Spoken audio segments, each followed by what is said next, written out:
All right, let's jump right in. I want to ask you something. Have you ever thought that maybe, just maybe, the toughest parts of your childhood actually gave you some kind of secret weapon? It sounds a little crazy, right? But that's exactly what we're going to explore today. How those difficult experiences can actually shape you into someone with some pretty incredible, unique strengths. Yeah, this quote, it just nails it, doesn't it? It's that feeling, that thing you can't quite put your finger on. You know, you walk into a room, could be a work meeting, could be a family dinner, and before a single word is spoken, you just get it. You can feel the vibe, right? The tension, the fake smiles, all of it. But what if that's not just some random intuition? Right. So, if it's not just intuition, then what is it? Well, there's actually a name for this, a real psychological term. Let's get into it. The term is hypervigilance. And look, the fascinating thing here isn't just the fancy word, it's the why behind it.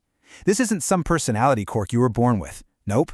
It's a state of high alert, of supersensitivity, that often gets baked in when you had to survive a past that was, well, unpredictable. It's all about scanning your world to stay safe. So let's break down what this actually looks like, and more importantly, the hidden strengths that come out of it. Okay, so our first sign. This one is all about seeing things that most people are completely blind to. It's like you're fluent in this secret, unspoken language of emotion.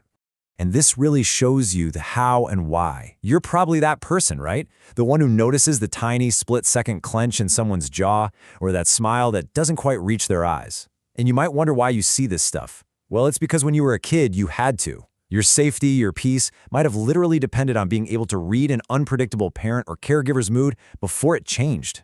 And here's the amazing part.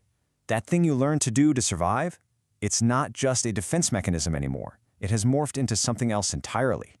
It's to become this incredible, almost unmatched observational skill. You can read a room, you can read people, with a kind of accuracy that's just, wow. All right, let's shift gears to the second sign. This one isn't about how you see others, but about how you handle, well, everything yourself. We're talking about a deep, deep reliance on the self. So let me ask you, does this hit home? That feeling where asking for help feels almost impossible, even when you're completely drowning? And you know, it's not about being proud. The root of it often goes way back to a lesson you learned when you were little. No one is coming to save you. When you have to be your own hero, your own safety net from a young age, that sticks with you. But here's the twist. Here's where we reframe it. That history, it didn't just leave you with a burden. It built something powerful inside you. Call it radical self-reliance. You're the one who can figure things out, you're incredibly resourceful, and you can handle pressure that would crush other people. Why? Because you've been training for it your entire life. Okay, on to our third and final sign. This one brings us back to how we relate to other people. And it's a big one. It's about being the emotional caretaker. And yeah, this one can feel heavy. It's that constant nagging feeling that you're somehow responsible for how everyone else feels. You're the mediator, the peacekeeper, the one always trying to make sure everyone's okay. And look at the why behind it. If, as a kid, you had to manage your parents' moods just to keep the house from exploding, you became a pro at regulating emotions, not just your own, but everyone else's too.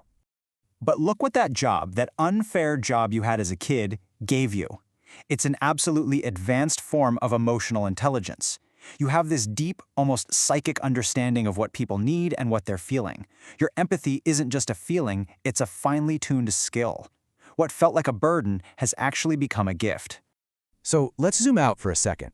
When you piece all of this together, you see this incredible story of transformation, right?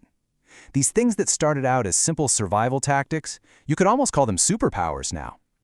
So let's just run through them again. That constant scanning, that hypervigilance, that's now your unparalleled observational skill. Having to go it alone, that's now your radical self-reliance. And having to manage everyone's feelings, that's now your advanced emotional intelligence. These are your strengths, and you weren't just handed them. Man, you earned them. They were forged in fire. So I want to leave you with this one final thought. All those parts of your story, the things you might have always thought of as your baggage, what if they're actually the treasure chest where your greatest gifts are stored? So the real question isn't what's wrong with me. The real question is, what if my greatest strengths were forged in my absolute toughest moments?